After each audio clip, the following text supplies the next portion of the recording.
I also want to go through some gluteal exercises.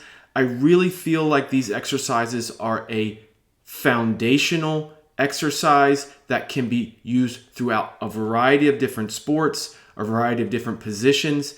And these are things that athletes can do on their own at home to work on functional movement and functional strength, and as well as injury prevention.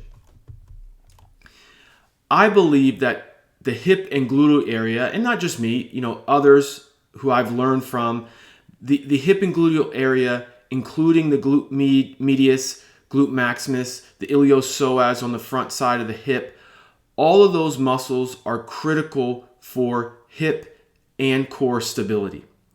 But basically, we want to think about the fact that if we can spend some time focused on these areas to maintain our core stability, as well as improvements in how our pelvis, hip, and gluteal muscles work together, that can improve functional strength in sports as well as reduce our risk of injury.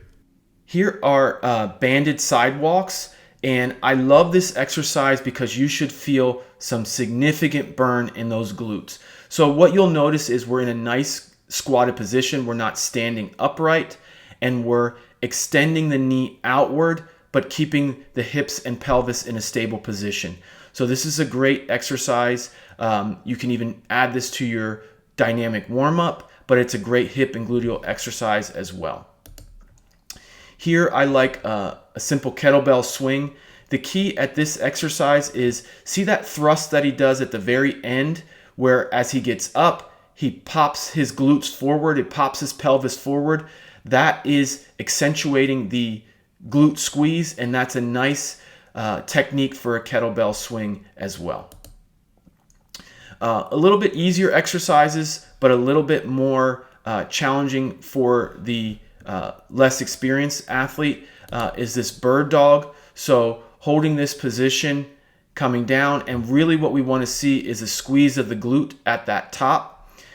This can be nice if you're just starting out, learning some hip and gluteal exercises where you have to maintain a stable core, but also keep good glute strength. And then, of course, some core exercises. So a side plank here, you can either do a hold in that side plank, or you can go up and down. But again, you're strengthening the hip and glute on this underside to be able to keep the body up and off of the mat. Is another good side plank exercise to work on hip and gluteal strength.